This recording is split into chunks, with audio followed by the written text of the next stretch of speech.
bienvenue à cette seconde cyberconférence du cycle Destino FEP, organisée par le pôle de coopération éducative et linguistique de l'ambassade de France en Espagne.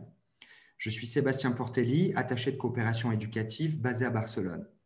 Buenos días y bienvenidos a esta segunda ciberconferencia del ciclo Destino FEP, organizada por el Servicio de Cooperación Educativa y Lingüística de la Embajada de Francia en España. Soy Sebastián Portelli, agregado de coopération éducative en Barcelona. Je cède immédiatement la parole à Ismaël, notre interprète ce jour, qui vous expliquera comment bénéficier de la traduction simultanée. A continuación, doy la palabra a Ismaël, nuestro intérprete, que le explicará cómo beneficiarse de la traducción simultánea. Ismaël. Merci Sébastien. Bonjour à tous et à toutes. Dans quelques instants, vous allez voir en bas à droite de votre écran un petit icône d'un planisphère. Si vous cliquez dessus, vous pourrez choisir français pour les Français, bien sûr. Et je vous conseille de couper l'audio original, comme ça vous n'écouterez que ma traduction, que ma voix. Sinon, vous écouterez aussi un peu la voix de l'intervenant espagnol. Buenas tardes a todos y a todas. En breves instantes verán abajo a la derecha el icono de un planeta donde dice interpretación y con hacer clic encima podrán elegir el español en su caso y les aconsejo que desactiven que silencien el audio original creo que es más cómodo para escuchar solo la traducción porque si no escucharán un poco un hilo de voz del interviniente francés. Sébastien, je te passe la parole. Merci Ismaël, muchas gracias. Ahora tenemos el mundo, la planeta et la planisphère qui vous permet donc de choisir l'interprétation en bas à droite de votre écran. Donc tout d'abord, je m'adresse à vous, nos auditeurs, pour vous remercier de votre présence et pour vous informer de quelques éléments techniques pour profiter pleinement de ce webinaire. Par défaut, vos micros et vos caméras ont été désactivés. Vous pourrez néanmoins interagir librement entre vous en utilisant le fil de discussion ou le chat de l'interface Zoom et vous pourrez adresser vos questions à nos intervenants du jour en utilisant la fonction questions-réponses de l'interface Zoom. Notre collègue ici présente, Julie Morel, que vous voyez à l'écran, attachée de coopération pour le français basée à Séville, fera remonter 2 ou 3 questions à nos intervenants entre chaque intervention. Et puis, nous consacrerons un temps supplémentaire pour des questions en toute fin de session. Cette deuxième édition de notre cycle de webinaire Destino FEP s'inscrit dans le sillon de la signature d'un accord qui, nous l'espérons tous, fera date dans le cadre de la collaboration bilatérale entre l'Espagne et la France dans le domaine de la formation professionnelle. En effet, cet accord signé le 15 mars dernier prévoit notamment un accroissement de la mobilité des élèves grâce au rapprochement des campus des métiers et des qualifications français et des centres intégrés de formation professionnelle espagnols. À ce titre, 10 projets pilotes devraient voir le jour en 2021-2022 dans des secteurs considérés comme prioritaires par nos pays. Cet accord prévoit également la consolidation de l'enseignement de nos 2 langues dans les cursus de formation professionnelle, ainsi que la participation active des 2 pays dans la construction de l'espace européen de l'enseignement et de la formation professionnelle. Au travers de ce cycle de webinaires, l'ambassade de France en Espagne espère pouvoir participer de manière active au rapprochement des systèmes de nos 2 pays.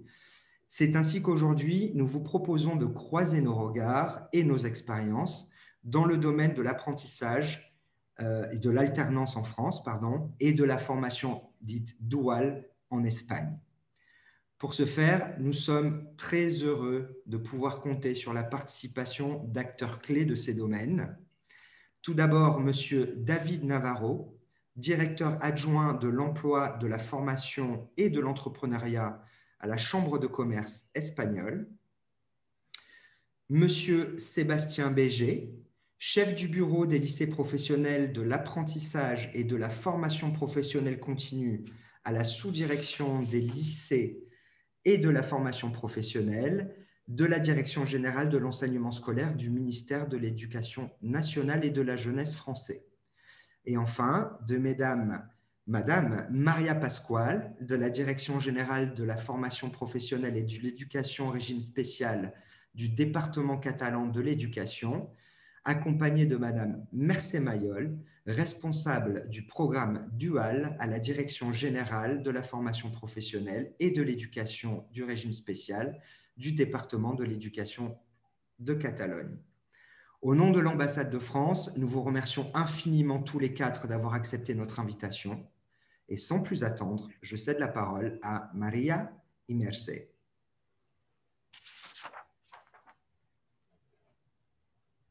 Muchas gracias. Merci beaucoup. Nosotros les vamos a presentar. Nous allons vous présenter comment s'organise la formation professionnelle en alternance ici en Catalogne. Et pour ceci, je vais partager mon écran.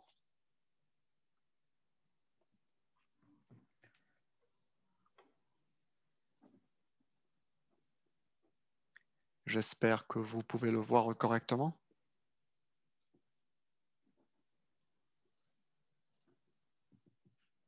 Très bien. Le modèle de formation professionnelle en alternance est basé sur la collaboration entre les entreprises et les centres d'enseignement. Cette collaboration se réalise moyennant la signature d'une convention où il est détaillé toutes les caractéristiques de cet accord conclu par les deux parties. Notre modèle s'organise en Catalogne, s'organise en cycle de 2000 heures de durée tout au long de 2 ans. Tous ces cycles formatifs possèdent 400 heures de stage non rémunérés. Donc, l'élève, dans une organisation ordinaire de la formation en alternance, fait 1600 heures dans le centre éducatif et à peu près 400 heures en entreprise.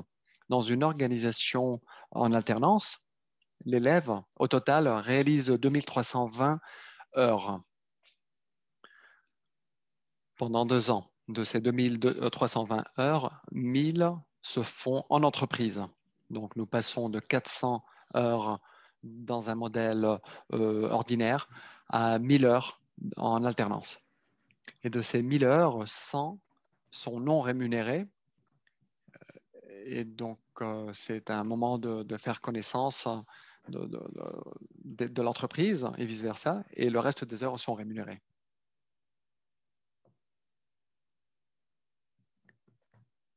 Au mois d'août, il a été publié une nouvelle résolution ici en Catalogne, qui met à jour l'organisation de la formation professionnelle en alternance. Nous avons cumulé une expérience depuis l'année 2012 et après 8 ans d'évaluation de ce projet, nous avons considéré qu'il était important de mettre à jour toutes les normes concernant ce sujet. Comme vous pouvez voir dans ce tableau, avec la formation en alternance, une partie de l'apprentissage que l'élève acquiert dans le centre est maintenant transférée à l'entreprise. Cette intersection entre les deux cercles est estimée à 680 heures. Donc, il y a 680 heures du cursus d'un cycle formatif de ce genre qui passe à avoir un poids de formation dans l'entreprise.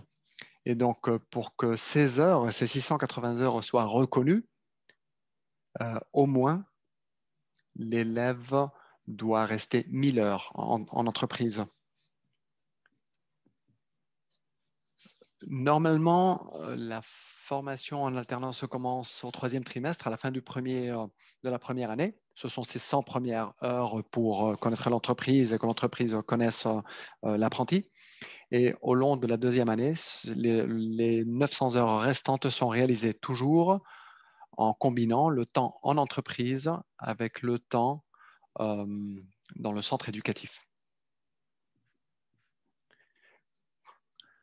Comment est formalisé ce temps que l'élève passe en entreprise? Quels sont les liens qui se tissent entre l'élève et l'entreprise? il y a deux possibilités.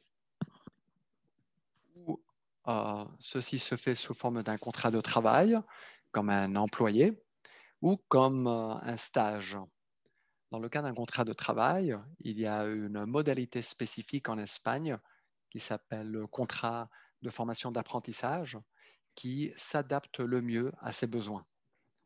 Et donc, ce contrat de formation d'apprentissage peut être conclu si l'élève a moins de 25 ans.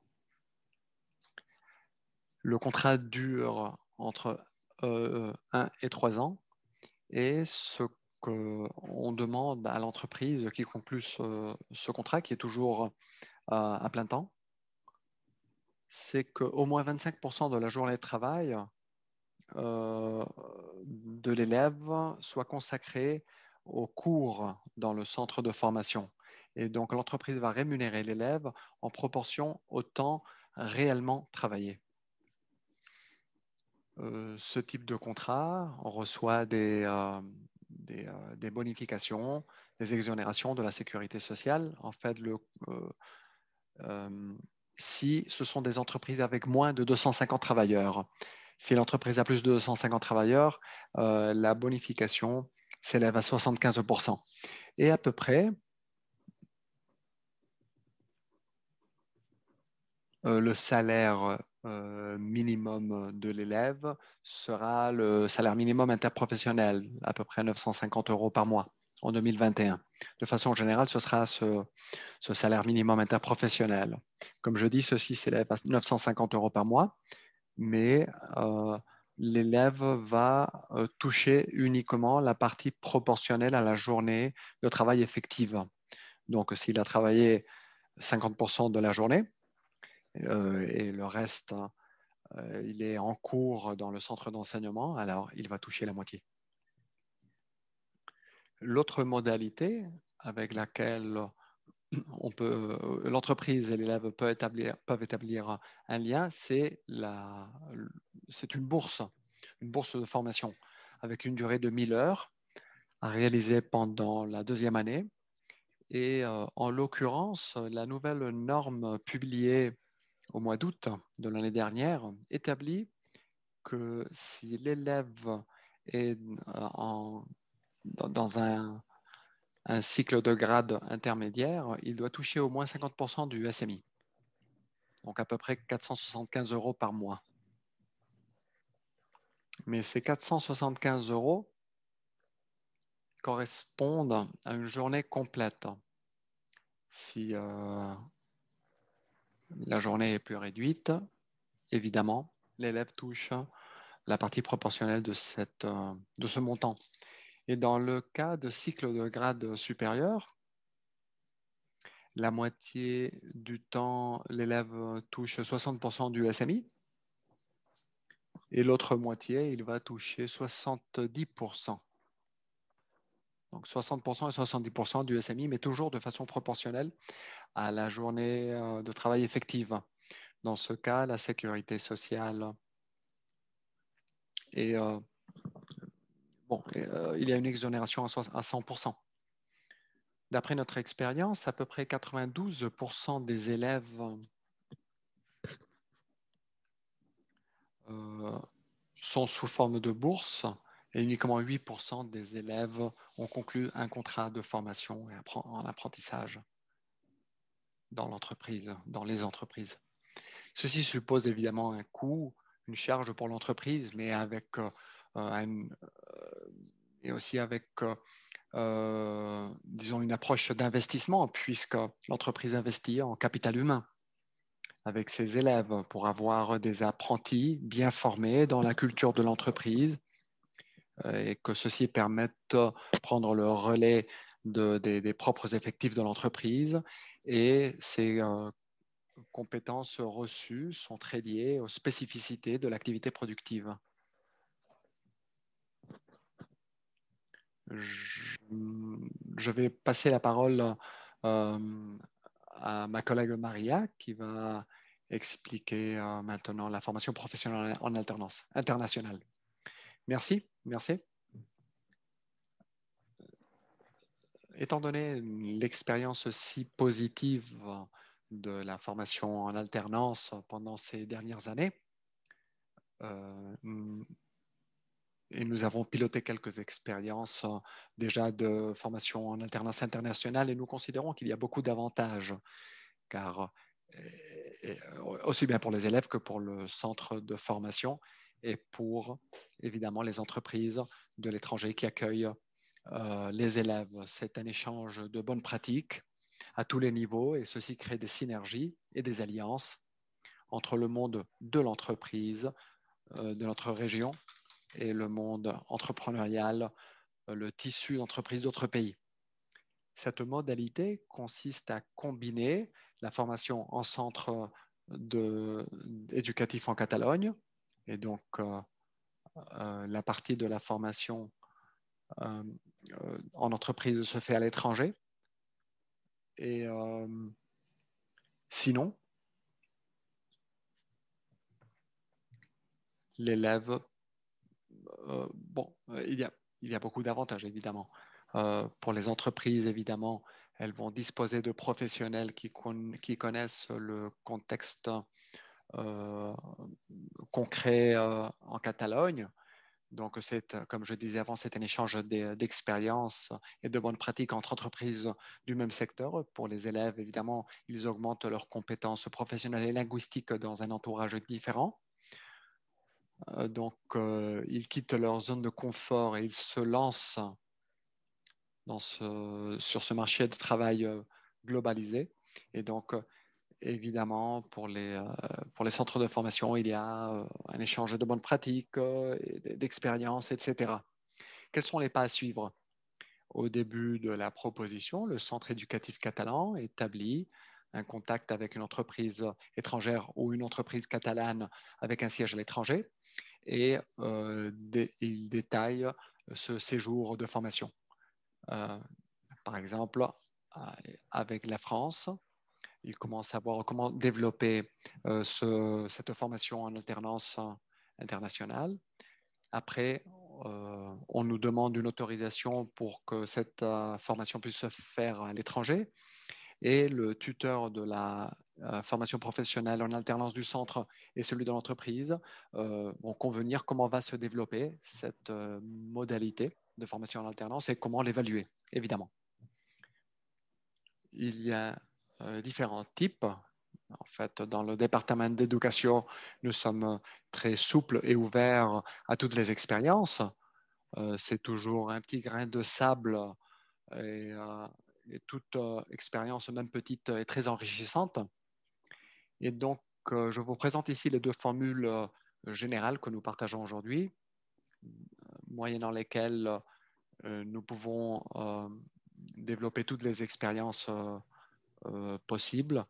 Nous parlons directement avec les centres et donc la collaboration est à peu près déjà étudiée. Donc, nous offrons la formation professionnelle internationale mixte pour une partie du séjour dans l'entreprise en Catalogne et le reste à l'étranger, ou il y a aussi la possibilité de faire la formation professionnelle en alternance complètement à l'étranger. Ceci y compris la formation dans le centre éducatif français, en l'occurrence. Nous pouvons évaluer ce séjour dans le centre de formation et le suivi des activités se fait comme si l'élève était en Espagne à travers une plateforme, un software. Et cet outil a été très utile dans les derniers temps pour le stage ici en Espagne et à l'étranger. Tout est télématique et donc le tuteur, l'élève peuvent accéder à tout moment à cette plateforme et nous sommes tous en contact constant. Ici, vous pouvez voir notre site web. Après, je vais vous passer, oui, ici les liens. Vous avez aussi mon email pour la gestion duale qu'on appelle en Espagne. Vous l'avez compris, c'est en alternance en français. Et donc, évidemment, je reste à votre disposition pour développer ce type d'expérience. Et vous trouverez toutes les informations, nos coordonnées, les centres qui font du pilotage, Donc, je vous invite à tous et à toutes à contacter directement avec le département d'éducation ici en Catalogne, ou avec Mercè ou avec moi, ou directement vous pouvez contacter les centres qui participent à ce programme. Et je crois qu'il faut travailler les synergies et les alliances entre nous. Merci. Merci, merci Maria. Nous avons quelques questions. La première concernant le contrat de formation et d'apprentissage. On nous demande si le contrat se conclut uniquement pour le grade supérieur ou aussi pour le grade moyen, le grade intermédiaire. Pour les deux. Ceci peut se faire pour les deux, en fait.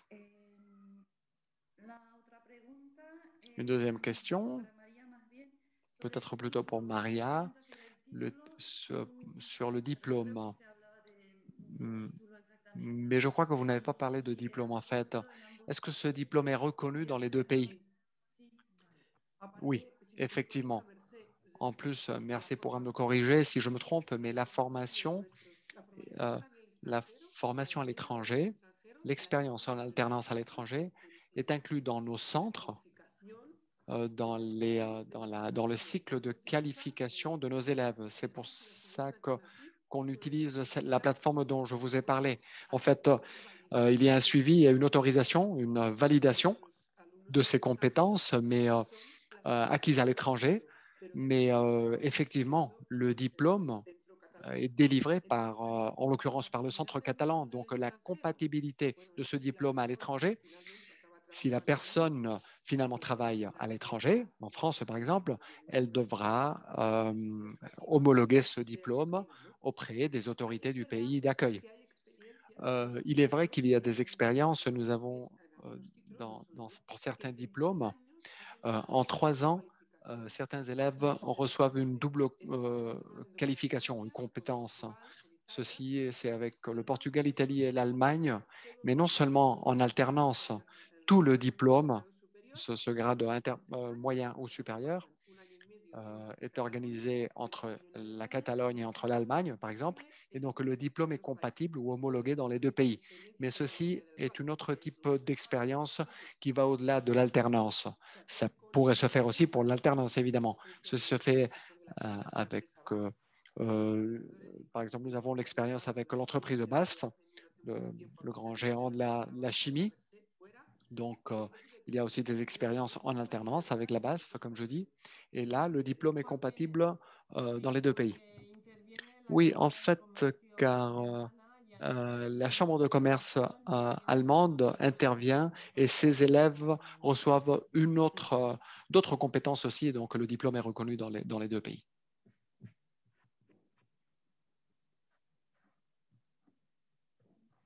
Oui, Julie, le micro. Le micro. Désolé.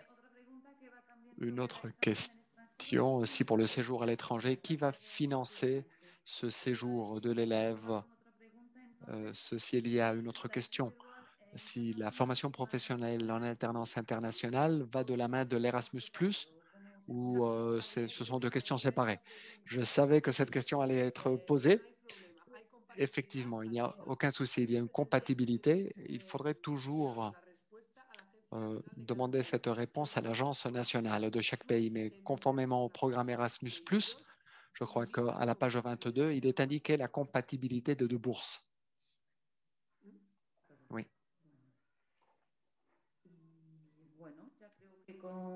Très bien. Je crois que nous pouvons continuer puisque nous devons respecter les temps.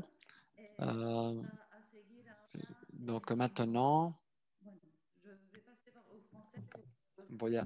Le prochain intervenant qui est avec nous. Donc, nous allons accueillir et écouter donc, Sébastien Beuget, qui est chef de bureau des lycées professionnels de l'apprentissage et de la formation professionnelle continue à la Direction générale de l'enseignement scolaire du ministère de l'Éducation nationale, de la jeunesse et des sports de France, qui va nous parler donc de l'apprentissage en France. Merci. Bonjour à tous, j'espère que vous m'entendez bien, que vous voyez bien le du coup le diaporama qui est proposé. Hein, et donc, je vais vous présenter justement le fonctionnement. Alors, je ne vais pas parler d'apprentissage et vous le verrez pourquoi dans la présentation. Je vais plutôt parler effectivement ici de l'alternance en formation professionnelle. Et je vais vous parler de 3 voies possibles de l'alternance qui sont existantes en France, à savoir donc la voie scolaire, la voie par l'apprentissage et la voie de la formation continue.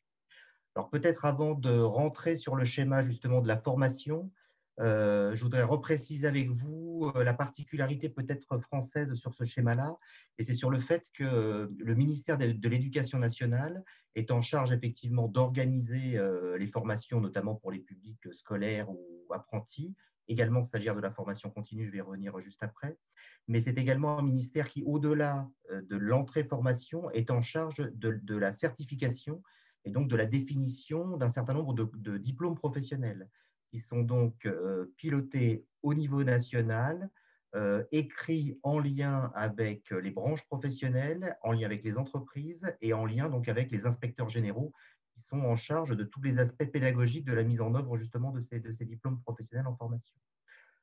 Donc là, au niveau du ministère donc de l'Éducation nationale, de la jeunesse et des sports, on a en responsabilité tout le niveau secondaire, plus une partie de l'enseignement supérieur qui se déroule dans les établissements du second degré. Donc, ce qui est repéré à cet endroit-là, c'est-à-dire le niveau 3, donc tout ce qui est formation à des fins d'emploi d'ouvriers ou d'employés qualifiés, hein, et on dispose de à peu près 200 spécialités de certificats d'aptitude professionnelle, de CAP, et de 30 mentions complémentaires, donc qui sont une année de spécialisation qui peuvent être suivies après ces CAP. On dispose des emplois de niveau 4, donc d'ouvriers, d'employés, techniciens et d'artisans hautement qualifiés, donc l'équivalent du niveau baccalauréat, hein, c'est vraiment l'entrée qui est choisie là-dessus. Et donc, il existe une centaine de spécialités de baccalauréat professionnel, 60 spécialités de brevets professionnels, 20 spécialités de brevets des métiers d'art, et nous disposons également de 30 spécialités de mentions complémentaires, donc même principe que pour tout à l'heure pour le niveau 3. On est cette fois-ci sur des mentions complémentaires qui sont post-baccalauréat professionnel, donc plutôt sur de la spécialisation par rapport à un domaine déjà travaillé dans le cadre du baccalauréat. Et puis, je vous évoquais tout à l'heure qu'on avait également des formations du supérieur qui se déroulent dans des établissements scolaires, et ce sont donc les emplois de techniciens supérieurs, et nous avons donc 120 spécialités de brevets de techniciens supérieurs et 30 spécialités de diplômes des métiers d'art. Alors, comme il y a peut-être un focus plus particulier de fait ici sur la dimension internationale, sachez que suite à une expérimentation qui avait été conduite durant 3 ans, depuis 2 ans maintenant, chacun de ces diplômes professionnels dispose de ce qu'on appelle une unité facultative de mobilité, hein, c'est-à-dire que tous les jeunes de la voie professionnelle peuvent s'inscrire sur cette unité facultative à partir du moment où ils ont exercé une mobilité. Et donc, il y a une partie de l'épreuve pour l'examen, pour l'obtention du diplôme, qui se déroule directement à l'étranger et une autre partie qui se déroule à son retour en France, plus en retour d'expérience, je dirais, de la conduite de cette expérience à l'étranger. Voilà, mais ça vous donne comme ça un panorama un peu justement d'ensemble des éléments. Et chacun de ces diplômes professionnels prévoit qu'un temps de la formation puisse être effectué en entreprise ou en milieu professionnel. On va le revoir juste après. Donc ça, c'était le rôle du ministère de l'Éducation nationale sur le champ des diplômes professionnels. On est un gros certificateur donc de certification professionnelle directement par l'intermédiaire de ces diplômes. Une première voie justement d'accès aux formations professionnelles, et donc par le biais de l'alternance, je dirais, c'est la formation professionnelle en voie scolaire. Alors là, je vais parler davantage d'alternance effectivement que d'apprentissage, en ce sens que là, sous cette voie-là, les jeunes sont scolarisés comme ils le sont dans les voies générales et technologiques ou comme ils le sont précédemment au collège ou à l'école. C'est vraiment une scolarité effectivement qui leur est proposée dans ce cadre-là. Et donc, ça constitue une première voie, je dirais, d'accès au diplôme professionnel de manière alternée. Alors, le principe étant que sur les diplômes professionnels, on a systématiquement des enseignements généraux qui vont pouvoir être proposés. L'idée, c'est de s'assurer que chaque jeune qui s'engage dans une formation professionnelle disposera bien d'un niveau, d'un socle de culture, de connaissances, de compétences sur lesquelles il va pouvoir s'appuyer pour le reste, je dirais, de sa carrière professionnelle et de son parcours professionnel qui va être constitué. Donc, ces enseignements généraux, je vous les ai ciblés là dans le document. Français, histoire-géographie, mathématiques, les sciences physiques, langue vivante, les arts appliqués, la culture artistique et l'éducation physique et sportive. Donc ça constitue effectivement un socle qui est proposé sur chacun des diplômes professionnels. Et puis ensuite, des enseignements professionnels qui, eux, vont être exercés donc, sur des plateaux techniques professionnels. Les établissements scolaires sont très bien aménagés effectivement dans ce cadre-là et vont pouvoir effectivement se professionnaliser, mais directement in situ en établissement au travers de ces plateaux techniques. L'articulation avec le milieu professionnel se fait par l'intermédiaire de ce qu'on dénommait précédemment des stages et qui dorénavant se prénomment des périodes de formation au milieu professionnel. Beaucoup plus insister là-dessus parce que la notion de stage au démarrage dans sa définition était plutôt un apport pratique qui puisse être exercé dans l'entreprise. Or, on considère bien qu'à partir du moment où on est en formation, en alternance, en voie scolaire, donc pour les diplômes professionnels, on considère bien que la compétence professionnelle se construit à la fois dans l'établissement au travers des enseignements professionnels qui sont exercés sur des plateaux techniques professionnels et elle se complète en entreprise ou en milieu professionnel, mais c'est bien l'ensemble effectivement qui joue sur cette professionnalisation. Là, je vous ai indiqué effectivement le nombre de semaines qui étaient suivies dans le cadre de ce programme. Donc, les jeunes qui sont en CAP sur 2 années doivent réaliser 12 à 14 semaines en milieu professionnel. Ceux qui sont en baccalauréat professionnel réalisent entre 18 et 22 semaines de période de formation en milieu professionnel. Donc, c'est vraiment l'ouverture que l'on a possiblement là-dessus. Et par la voie scolaire, il est important d'insister que le baccalauréat professionnel, par exemple, qui peut être préparé, donc est le premier grade d'accès à l'université, au même titre que les autres baccalauréats de la voie générale et de la voie technologique. Donc ça, c'est un point important à préciser. Alors, sur cette voie professionnelle, là, je vous ai fait une infographie qui permet de repérer justement le poids de la formation professionnelle par rapport au système éducatif dans son ensemble. Donc, on a en France, donc au niveau national, 12 352 200 élèves inscrits dans les écoles, collèges et les lycées. 6 653 200 élèves relèvent des écoles du premier degré, écoles maternelles et écoles primaires, donc qui vont globalement de l'âge de 3 à 11 ans. Après 11 ans, passage vers les écoles du second degré. Dans les écoles du second degré, après donc l'école primaire, systématiquement, ça se par l'intermédiaire du collège, qui se déroule sur 4 années, avec une dernière année qui peut déjà préparer effectivement au domaine professionnel, qu'on appelle une troisième prépa métier, donc avec possibilité effectivement intégrée au niveau du collège. Et à la fin du collège, c'est ce qu'on appelle la fin de l'école du socle de connaissances et de compétences et qui couvre globalement à la fois l'école maternelle, primaire et collège. À l'issue du collège, donc le jeune peut aller soit vers un établissement scolaire pour suivre une formation professionnelle en établissement, c'est une des possibilités, ou aller vers une seconde générale et technologique pour y suivre, pour se diriger vers un baccalauréat général et technologique. Quand il se dirige vers la partie voie professionnelle, 2 types de diplômes lui sont proposés en fin de troisième. Le certificat d'aptitude professionnelle qu'on a vu tout à l'heure, le CAP, qui est le niveau 3, et puis le niveau 4 possiblement autour du baccalauréat professionnel. Un jeune qui s'engage vers un CAP donc en 2 années pour arriver à un niveau 3 peut se voir proposer à l'issue de ces 2 années un accès vers un baccalauréat professionnel donc pour accéder à un niveau 4 en 2 ans, ce qui lui permet d'avoir un parcours vers le baccalauréat en 4 ans qui soit aménagé. Pour les jeunes qui se dirigent vers le baccalauréat directement, un engagement qui se fait donc sur 3 années. Avec une réforme qui s'est faite en 2018, avec une mise en œuvre, donc réfléchie en 2018 et mise en œuvre à la rentrée 2019, et la construction pour les secondes professionnelles de ce qu'on a appelé des familles de métiers. C'est-à-dire qu'on voit bien qu'on a un nombre de diplômes professionnels importants qui sont proposés. Un jeune en fin de troisième peut avoir le choix entre 200 spécialités de CAP et 100 spécialités de Bac Pro. Et on voit bien qu'il y a donc parfois une difficulté de repérage de ces jeunes dans le format qui leur est proposé. Et donc, pour faciliter effectivement ce repérage, on a une seconde famille de métiers qui est mise en place, qui regroupe donc plusieurs baccalauréats professionnels exercés en classe de seconde, avec 2 intérêts. L'intérêt, effectivement, c'est l'orientation progressive, c'est-à-dire que Le choix de la spécialité du baccalauréat professionnel définitivement préparé se fait en fin de seconde pour une intégration au début de première. Donc ça permet effectivement d'avoir un temps réflexif, je dirais, plus important sur la partie orientation. Mais la deuxième plus-value également, c'est que sur le champ de la famille de métiers, le travail se fait sur des compétences communes à plusieurs baccalauréats professionnels.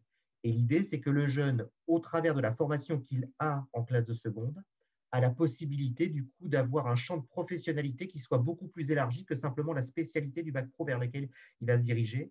Et globalement, il va pouvoir voir un peu l'ensemble des interfaces qu'il aura avec les autres professionnels avec lesquels il va être amené à exercer dans un second temps. Pour ces bacheliers professionnels, quand on regarde le poids des lycéens professionnels par rapport à l'ensemble des lycéens, c'est globalement 645 900 lycéens professionnels, ce qui veut dire que c'est à peu 22% des lycéens sont en voie professionnelle, ce qui est un point effectivement important. Et cette formation se déroule dans 2320 lycées, et ça signifie que 56% à peu près des lycées proposent des formations professionnelles. Et ça, c'est un point qui est extrêmement important en termes, je dirais, d'équité territoriale. C'est que globalement, on se sert donc de l'intégralité des lycées de manière à pouvoir offrir une offre de formation professionnelle sur l'intégralité du territoire. Et ça, je dirais que c'est aussi un point fort sur ce schéma-là, par cette première voie scolaire. Donc ça, c'était la première voie d'accès vers le professionnel, qu'on considère vraiment comme une alternance, en ce sens qu'elle intègre parfaitement le milieu professionnel par l'intermédiaire de ces périodes en milieu professionnel. Deuxième voie possible, qui est plus je dirais, la voie classiquement de ce qu'on appelle le système dual, hein, qui a été présenté là pour l'Espagne, qui est très présent également en Allemagne là-dessus, c'est cette fois-ci l'alternance par le contrat de travail. Hein, sur le schéma de voie scolaire, on voit bien que c'est plutôt la convention avec une entreprise qui génère effectivement l'apprentissage en milieu professionnel. Là, c'est le contrat de travail. Donc, on a un contrat de travail qui est signé entre une entreprise, un jeune et un organisme de formation. L'âge, c'est entre 16 et 29 ans pour pouvoir en bénéficier.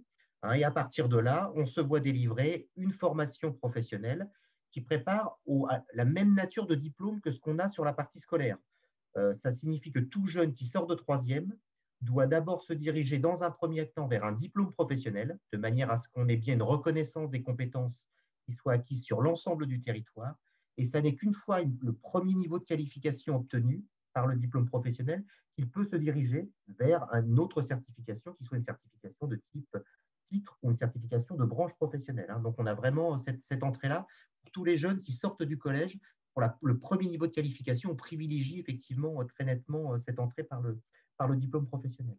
Donc, ça signifie que le jeune, même en contrat d'apprentissage, même avec un contrat de travail, bénéficie des mêmes enseignements généraux qu'en voie scolaire et bénéficie des enseignements professionnels, toujours en centre de formation, en organisme de formation, hein, qui sont qualifiés de CFA, donc de centre de formation d'apprentis pour les apprentis, et toujours sur des plateaux techniques professionnels à l'interne du CFA et en milieu professionnel, cette fois-ci avec l'entreprise hein, directement avec laquelle il a signé son contrat de travail.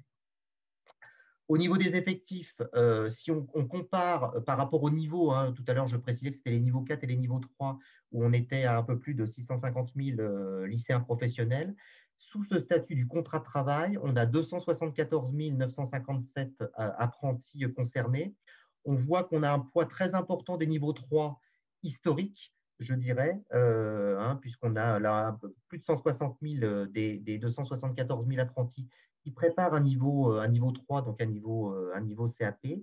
On voit qu'on a après moins de candidats au fur et à mesure qu'on avance sur les autres diplômes. Vraiment, l'entrée de l'apprentissage en France était très située sur les premiers niveaux de qualification. Hein, on a beaucoup, par exemple, de préparation d'apprentissage sur tout ce qui va être métier de bouche, par exemple, autour des bouchers, des charcutiers, des boulangers autres. Il y a toujours une tradition importante, des coiffeurs également. Il y a toujours une tradition très importante par l'insertion par l'apprentissage et donc autour du CAP.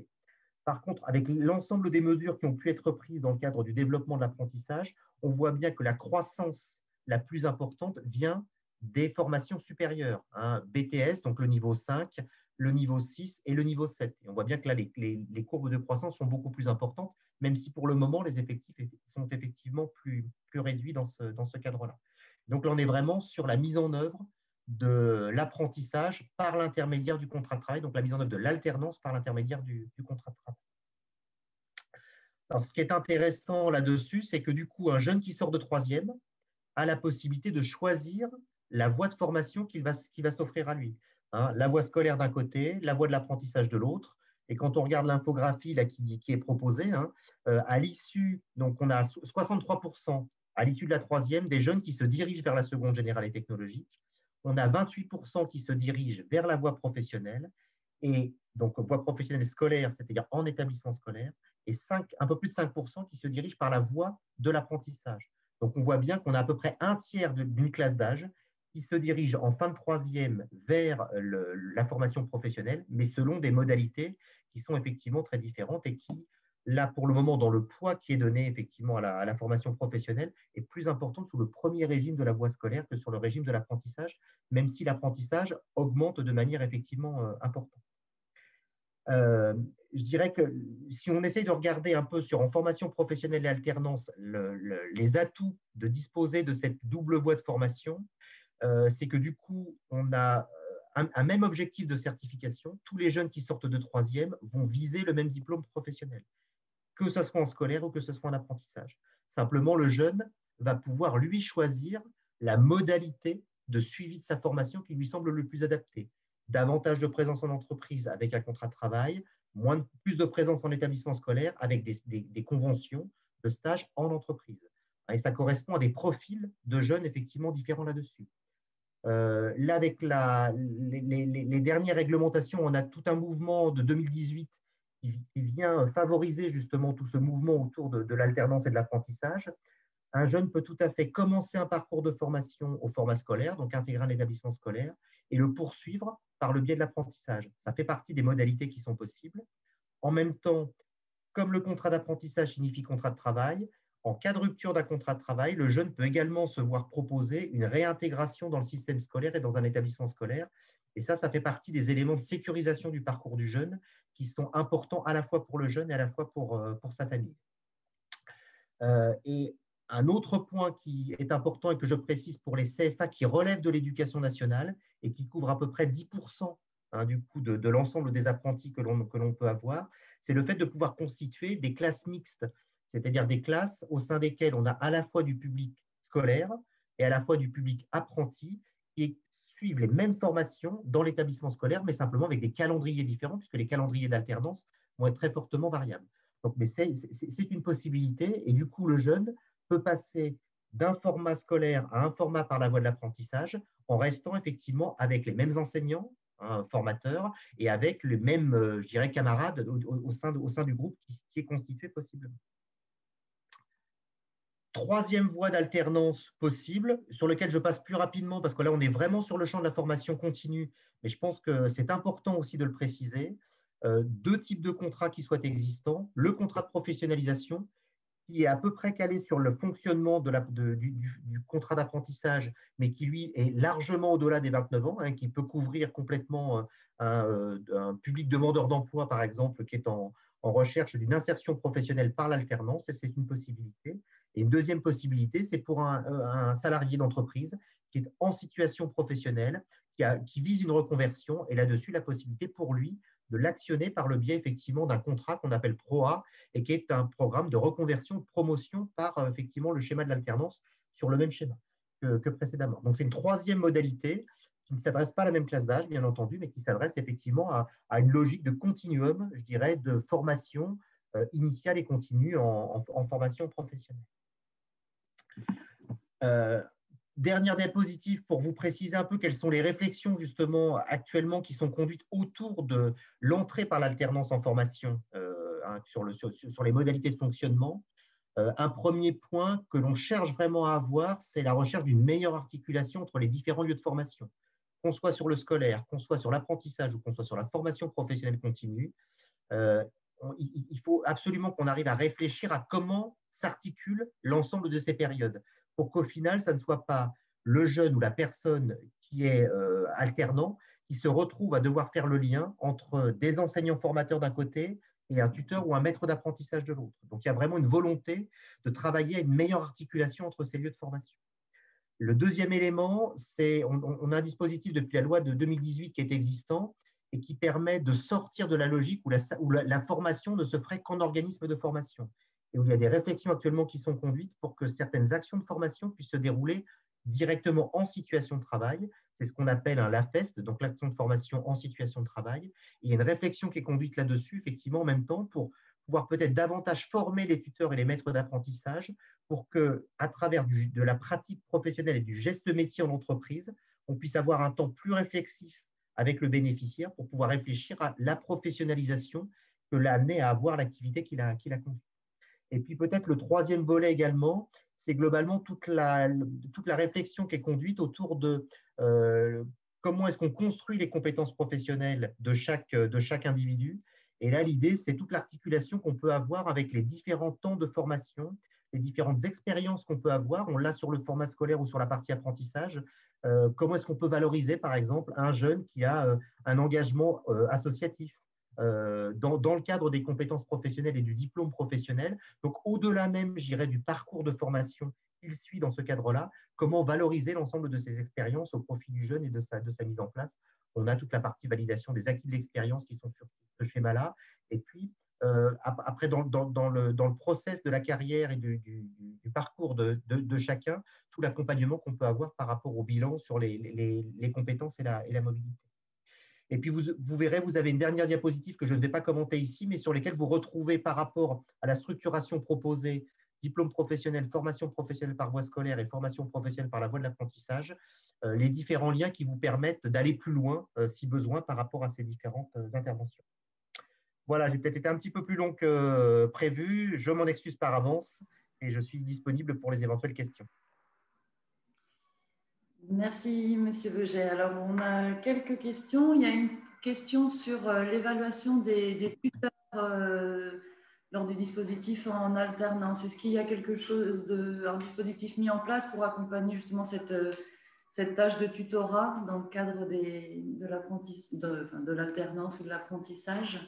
Oui, alors il y a de la formation effectivement au tutorat qui est mise en place et on a même des certifications qui sont existantes, donc qui sont présentées, qui peuvent être valorisées par certaines entreprises. Il y a certaines entreprises justement qui cherchent à valoriser la fonction de maître d'apprentissage ou de tuteur dans l'entreprise et qui peuvent donner lieu effectivement à une prime, indemnité complémentaire et autres. Donc oui, ces formations existent bien. Et il y a aussi un système d'évaluation de ces tuteurs? Système d'évaluation des tuteurs, après, elle est réalisée par l'entreprise elle-même, mais elle n'est pas externalisée en dehors de l'obtention de la certification possiblement obtenue. Mais autrement, elle n'est pas effectivement, il n'y a pas de système de contrôle externe qui soit organisé pour le tuteur. D'accord. Une autre question, donc, on a compris qu'au sein d'une même classe, il pouvait y avoir des élèves en voie professionnelle scolaire ou en voie professionnelle en alternance. Est-ce qu'il y a néanmoins des passerelles d'une année à l'autre? Est-ce qu'un étudiant ou un élève peut commencer en voie professionnelle scolaire et l'année suivante, je sais pas, intégrer une deuxième année de CAP, par exemple? Oui, c'est possible. Ça fait partie d'ailleurs quand on parle de la sortie en cours de parcours, je dirais, d'un élève scolaire, la première raison de la sortie, c'est qu'effectivement, il passe de la voie scolaire à la voie par l'apprentissage. Donc, c'est tout à fait possible. Notamment alors, sur la partie CAP que j'ai évoquée tout à l'heure, notamment sur la partie des baccalauréats professionnels. C'est-à-dire qu'un jeune en CAP peut tout à fait faire une première année en scolaire et une deuxième année en apprentissage, ou pour le baccalauréat professionnel, faire une seconde en format scolaire, et puis poursuivre en première en terminale en apprentissage, ou faire ses 2 premières années en scolaire et la 3e année en formation par apprentissage. Tout à fait. C'est ce qu'on qualifie, nous, de mixité des parcours entre la partie scolaire et la partie apprentissage. Très bien, d'accord. Écoutez, je vous remercie. On va passer, je pense qu'il n'y a plus de questions. On est toujours tenu par le temps et l'interprétariat aussi. Donc, on va passer la parole. Je vais passer la parole à David Navarro. Bueno, ahora paso a hablar español. Donc, David Navarro va mettre le clou à ce webinaire. Il est en fait directeur adjoint de l'emploi, de la formation, de l'entrepreneuriat dans la Chambre de commerce espagnole. Donc, il va nous parler, j'imagine, un peu de son domaine. Merci, Julie, merci à tous les intervenants. C'est vraiment très intéressant d'avoir écouté les modèles présentés, l'expérience en Catalogne et bien sûr les modèles en France. Nous, comme Chambre de commerce de l'Espagne et en faisant une réflexion sur la formation en alternance et étant donné ce webinaire, je crois qu'il est important de partir d'un point de base, c'est que la formation professionnelle en alternance a démarré en 2012 et ne représente que 3% de la formation professionnelle. Donc, je crois que le panorama est très différent des pourcentages présentés pour la France. Ici en Espagne, on parle de 2,8%, 3% à peu près, dans un pays où il y a un chômage parmi les jeunes qui touche presque 40% de ces jeunes. Donc, nous croyons que la formation professionnelle en alternance est une modalité sur laquelle il faut miser, avec un grand avenir. Et ce 3% d'élèves à peu près un taux d'insertion de 70%. Pour certaines branches professionnelles et une insertion à 100%. Donc, comme chambre de commerce, nous misons complètement sur la formation professionnelle en alternance et la loi qui régule notre action et notre fonctionnement nous accorde en fait un rôle très important pour encourager cette formation professionnelle en alternance. Nous en sommes convaincus. Et nous croyons que l'argument principal de sa défense, c'est que c'est un élément incontournable pour créer un marché de travail dynamique et prospère, pour pouvoir lutter contre ces taux de chômage énormes, les plus élevés, les plus forts de l'Union européenne. Et donc, en Espagne, nous croyons que la formation professionnelle en alternance disons que les centres éducatifs en sont déjà convaincus, mais il faut faire toute une tâche pédagogique pour convaincre les jeunes et leur présenter les atouts de la formation professionnelle en alternance surtout. La formation professionnelle est un modèle de formation que souvent est inconnu ou méconnu, et ceci va permettre d'étudier en travaillant. Je le définis comme ça, avec une grande motivation. Il y a un élément pratique fondamental.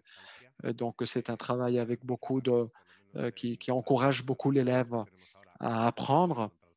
Et ceci ouvre d'énormes possibilités pour les élèves avec une très bonne stabilité par rapport aux conditions de travail sur le marché espagnol. Et pour l'entreprise, nous nous efforçons de présenter les avantages de ce modèle puisqu'il permet de remplir des postes et des tâches disons que ce sont des postes fondamentaux aussi pour l'entreprise. Il y a des besoins concrets pour ce type de travail et évidemment, l'entreprise forme les élèves complètement dans sa propre culture d'entreprise. Cette proposition doit se faire au niveau national, au sein du ministère d'éducation et de formation professionnelle, et même le nom aujourd'hui reprend heureusement cette importance de la formation professionnelle. Ce ministère travaille pour développer, pour publier une loi intégrale de formation professionnelle, et nous, quant au contenu de ma présentation lié aux besoins de l'entreprise ou aux attentes de l'entreprise pour la formation professionnelle en alternance, nous avons collaboré avec le ministère dans ce processus de consultation publique auprès de différents partenaires sociaux, et nous avons réalisé une petite étude avec les entreprises en lien avec la Chambre de commerce pour établir une série d'éléments qui sont clés pour que le système de formation professionnelle en alternance puisse se redéfinir à travers cette nouvelle loi, qui est très importante, car elle va finalement accorder une vision intégrale à la formation professionnelle, et que l'on puisse aborder des questions capitales pour l'entreprise, pour les entreprises, et que pour tous ceux qui sont engagés avec la formation professionnelle en alternance, est fondamental aussi. Il y a quelques éléments importants de cette étude. Il y a une énorme majorité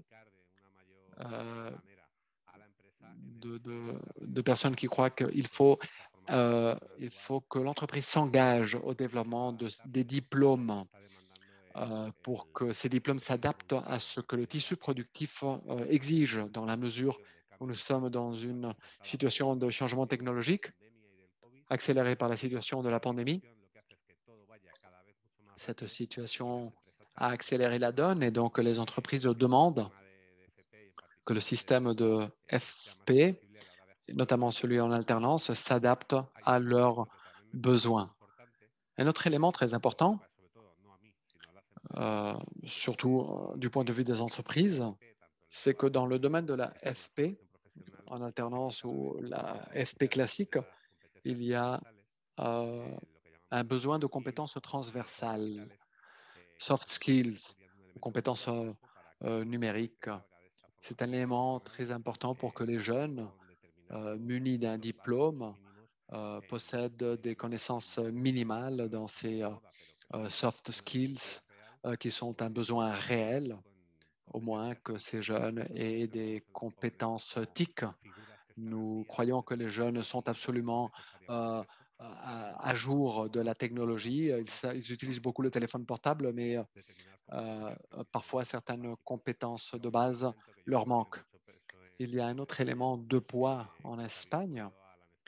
Il est lié aux besoins des PME et des PME et des micro-PME pour intégrer le système. Une question clé, c'est la simplification administrative. Il y a des barrières encore dans la gestion administrative qui sont propres à l'action d'une administration. Et ce sont des garanties même logiques, mais ceci exige souvent à ces PME, qui sont plus de 99% du tissu d'entreprise en Espagne, exige à ces entreprises d'aller au-delà. Et peut-être que l'entrepreneur, pour un manque de temps ou de connaissances, normalement ne veut pas aborder. Il y a aussi un manque de culture de collaboration avec la formation professionnelle dans certaines filières. En Espagne, on pense immédiatement au métier, mais beaucoup d'entreprises ignorent toute la gamme de diplômes offerts par la formation professionnelle et donc nous essayons de promouvoir aussi ces questions.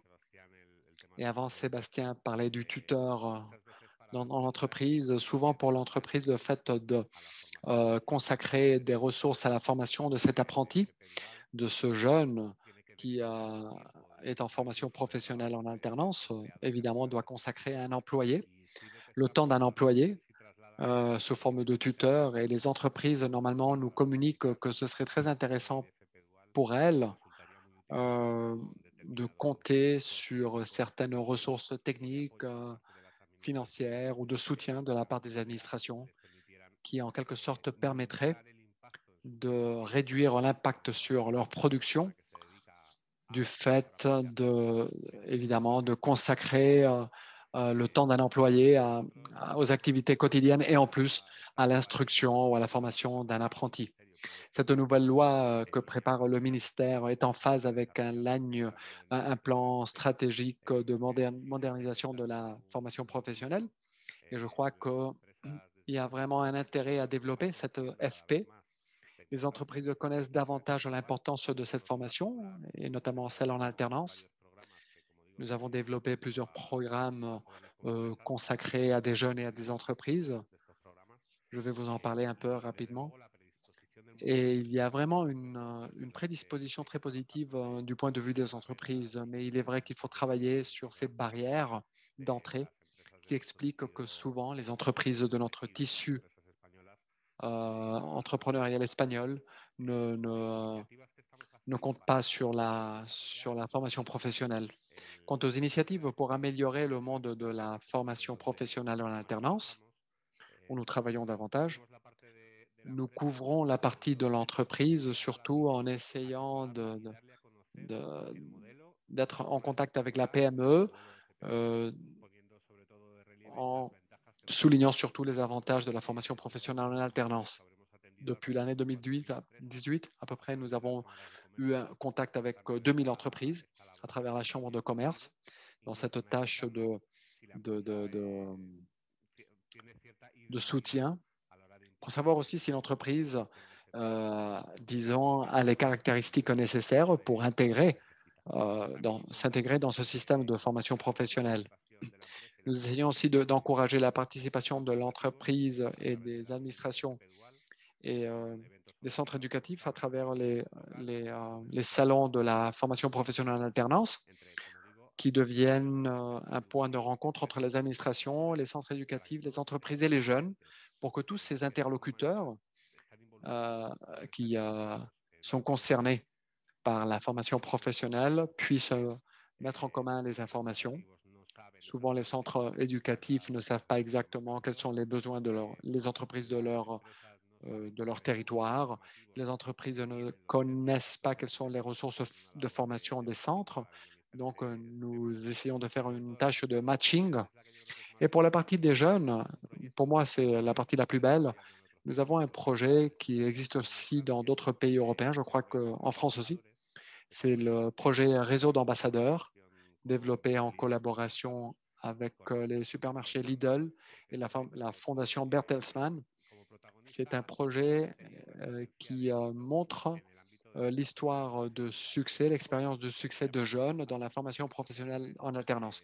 Ces jeunes deviennent des ambassadeurs et diffusent dans leurs réseaux sociaux, se déplacent à des centres éducatifs, apparaissent sur les médias en vue de diffuser les avantages de la formation professionnelle en alternance. Cette action du réseau d'ambassadeurs, nous venons de l'entamer cette année même, mais c'est un projet très beau. Et je crois que ça va être un grand succès. L'idée, c'est de développer une idée que nous partagions avant de commencer ce webinaire, c'est le combat en Espagne pour ceux qui défendent la formation professionnelle, de la mettre au même niveau que le reste d'études et lui accorder un prestige d'une façon plus claire et nette. En Espagne, la formation professionnelle a toujours été vue comme,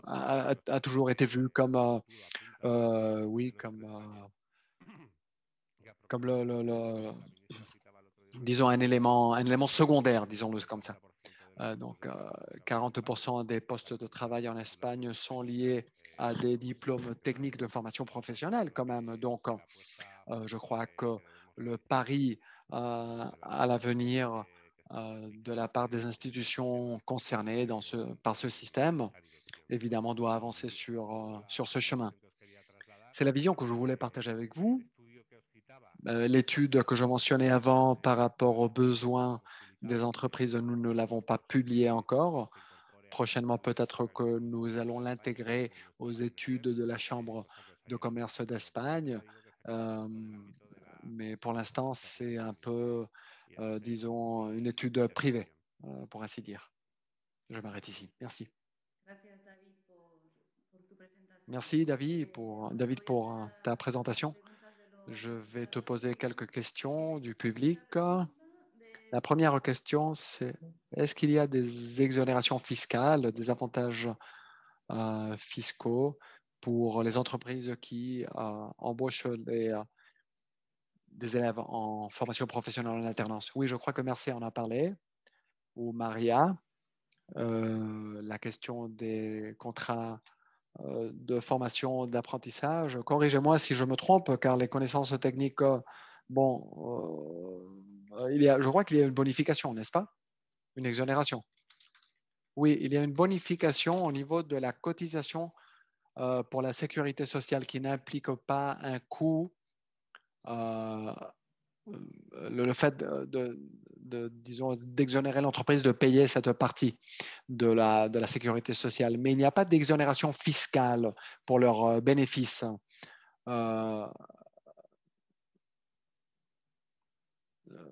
Effectivement, je crois que pour l'impôt des sociétés, une augmentation des effectifs peut supposer un certain élève, l'apprenti aux effectifs de l'entreprise. Une question plus globale pour David. Est-ce qu'il y aura un salon, une foire en ligne pour dynamiser et animer les entreprises à mieux comprendre la formation professionnelle en alternance et à y participer? Oui, effectivement, depuis l'année dernière, étant donné la situation de la COVID, les salons se font en ligne et elles ne sont pas développées par toutes les chambres de commerce, mais ce que je peux vous donner, c'est un lien à la fin de ma réponse, je peux le mettre sur le chat ou vous l'envoyer. Un link avec toutes les activités réalisées par les chambres de commerce. Actuellement, les chambres planifient les salons du deuxième trimestre de l'année. L'année dernière, à peu près, nous avons tenu 25 salons de ce type qui ont marché très bien. Le format en ligne a été tout un succès. Nous avons nos salles, nos intervenants, les points de rencontre, où un centre de formation rencontre un jeune ou une entreprise, et je vais vous donner ces informations pour que vous puissiez y participer. Merci, David. Il n'y a pas d'autres questions? Si, Julie, moi j'ai repéré d'autres questions, si tu me permets.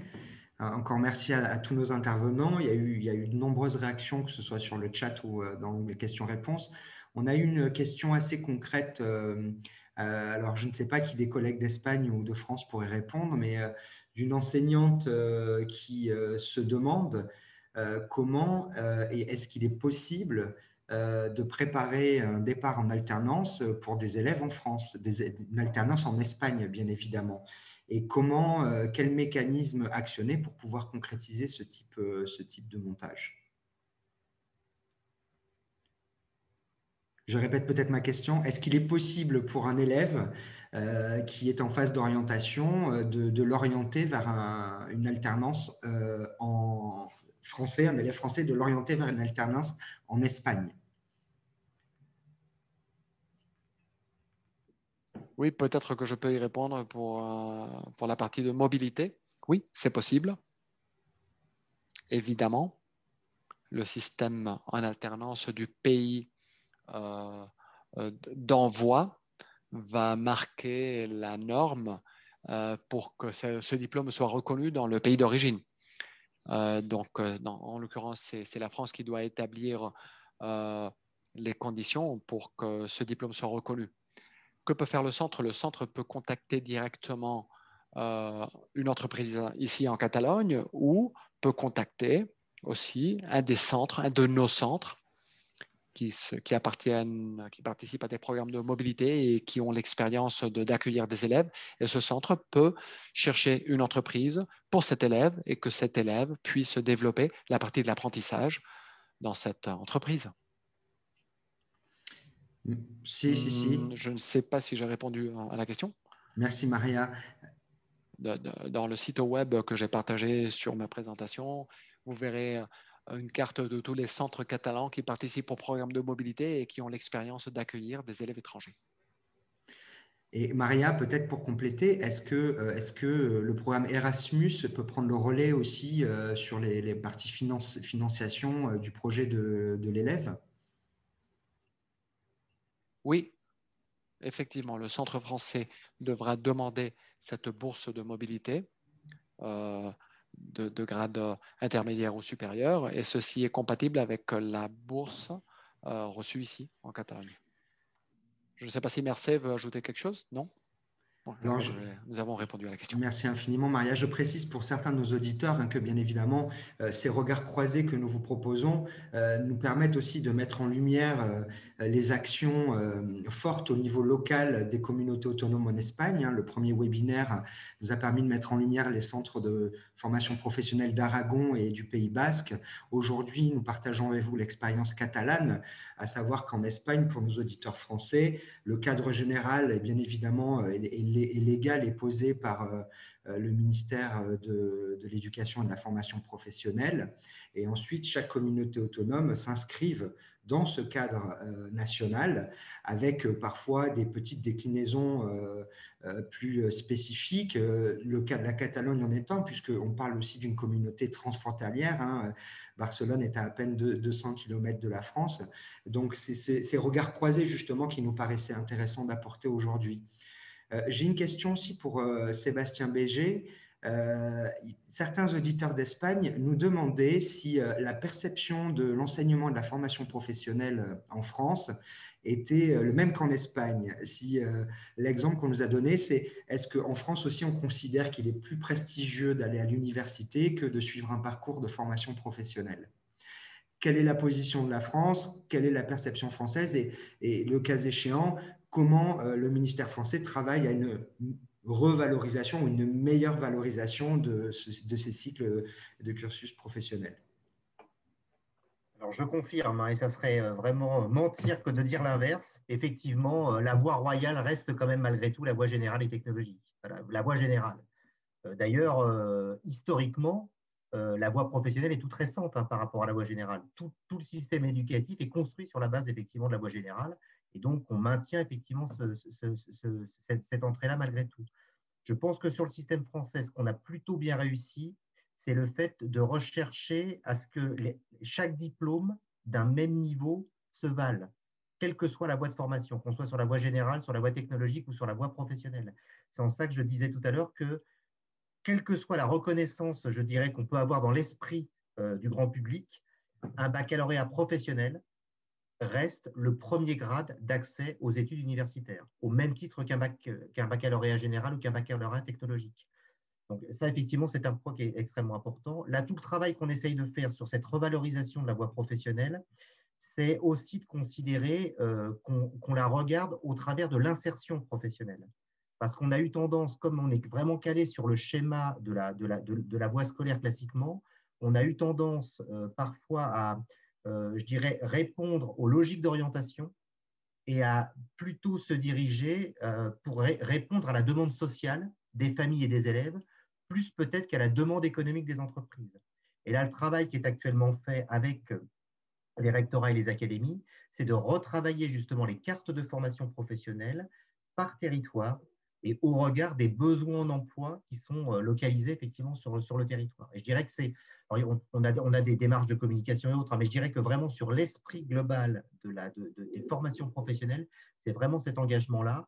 Et on est en train de travailler en même temps pour que les diplômes professionnels, je vous ai expliqué tout à l'heure, qui sont définis au niveau national, puissent aussi à un moment donné proposer des prolongements qui pourraient davantage tenir compte des besoins en emploi du territoire. C'est ce qu'on a appelé le principe de la coloration, c'est-à-dire qu'on reste bien sur un diplôme professionnel national, on y travaille bien les compétences professionnelles, mais quand sur un territoire, on a besoin que ces compétences soient contextualisées par rapport à un secteur professionnel particulier. Je vous prends par exemple l'exemple du CAP en peinture qui aurait besoin d'être contextualisé par rapport au secteur de l'aéronautique autour de Toulouse. Eh bien, c'est des choses qui sont possibles effectivement de faire et ça permet d'avoir pour le jeune un diplôme qui soit, par exemple, dans le cas de figure que je présentais, sur la peinture et donc qui soit transférable à tout secteur professionnel, mais malgré tout avec une connotation qui soit liée à l'aéronautique pour que localement, ça puisse répondre aux besoins en emploi qui soient précisés. Et je pense que c'est aujourd'hui le meilleur levier qu'on puisse avoir par rapport justement à cette valorisation de la voie professionnelle, c'est de démontrer les débouchés professionnels qu'elle permet d'avoir. Et puis l'ouverture, c'est-à-dire le fait que quand on rentre en voie professionnelle, on n'y sort pas forcément que pour l'insertion professionnelle. On peut aussi avoir ce qu'on appelle une insertion professionnelle différée qui puisse passer par une poursuite d'études par l'enseignement supérieur. Et même principe, on est en train de travailler justement sur une cartographie des différents parcours possibles, c'est-à-dire pour un jeune qui souhaite s'orienter en troisième et qui a déjà une vision métier de ce vers quoi il vous souhaiterait se diriger, qu'il puisse avoir l'exhaustivité des différents parcours possibles. Parce qu'autrement, dans la réflexion des familles, c'est la sécurité qui joue. Et quand on dit sécurité, on dit on s'oriente d'abord dans la voie générale et puis on verra après pour la voie professionnelle. Et l'idée, c'est de montrer un peu justement les différentes ouvertures qui sont possibles. Voilà, je dirais que c'est ces deux axes-là, le travail sur la carte et le travail sur la lisibilité des différents parcours qui permettent d'aboutir à un métier. Merci beaucoup. Je pense que ma collègue Julie a deux dernières questions parce que malheureusement, nous sommes limités par le temps. Julie, je te laisse la parole.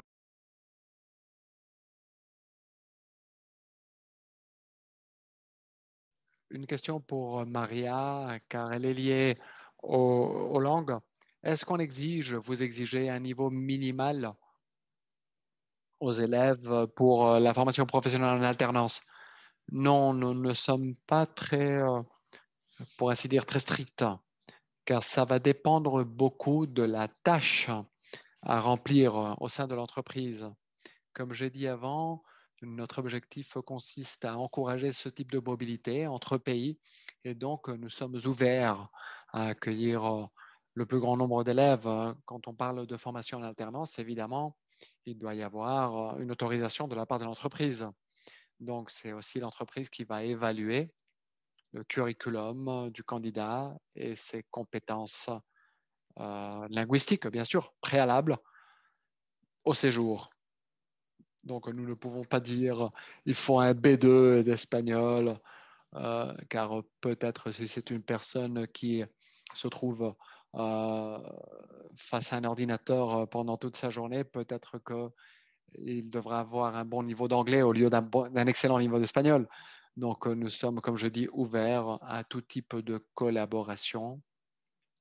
Donc, non, il n'y a pas une exigence préalable.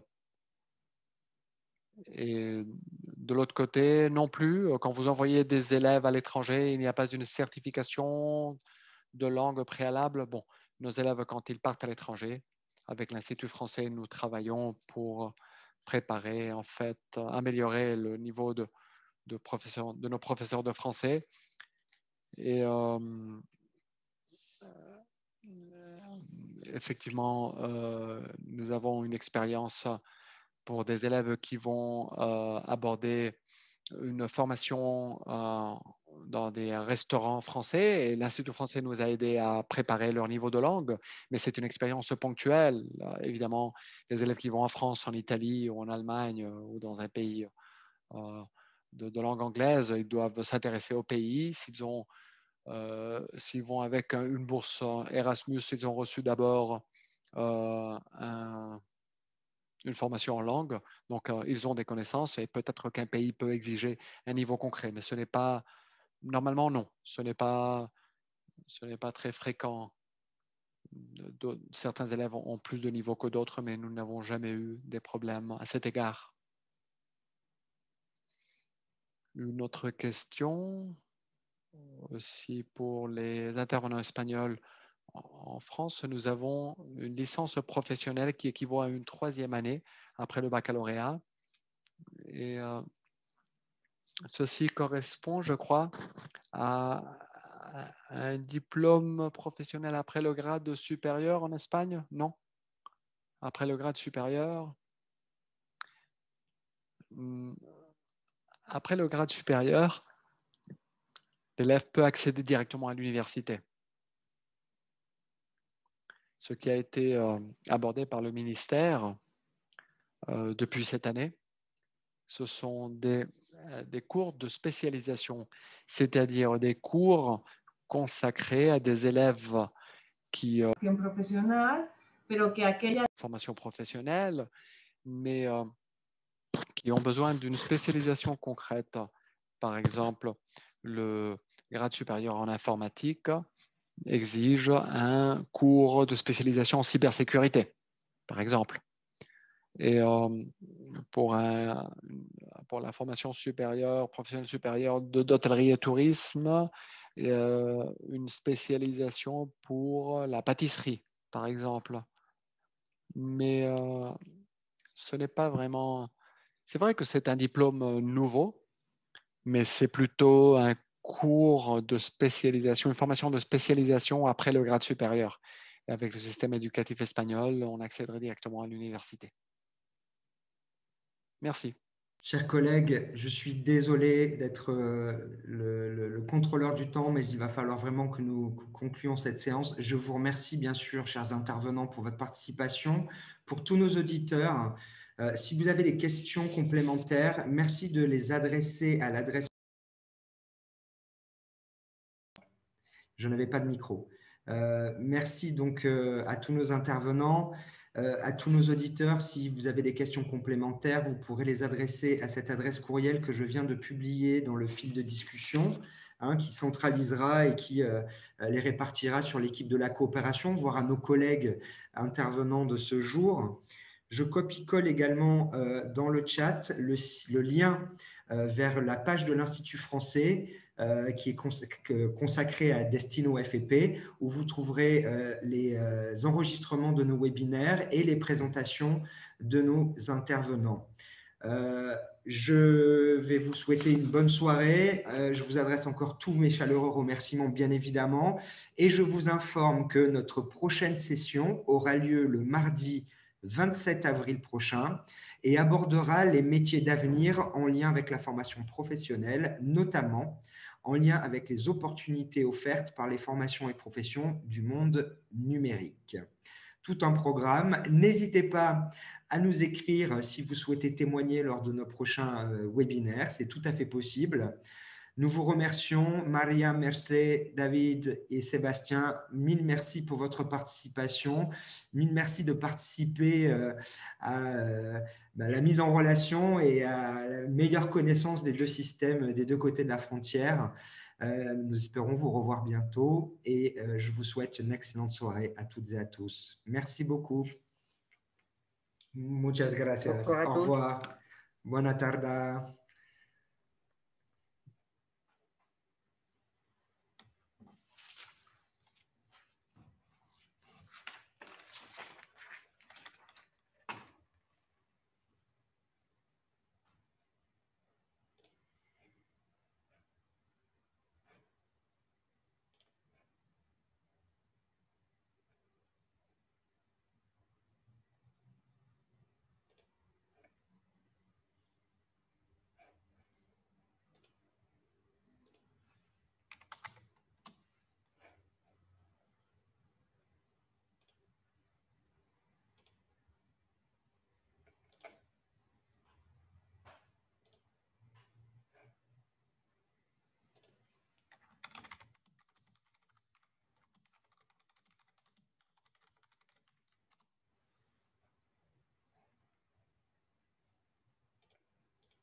C'est bon.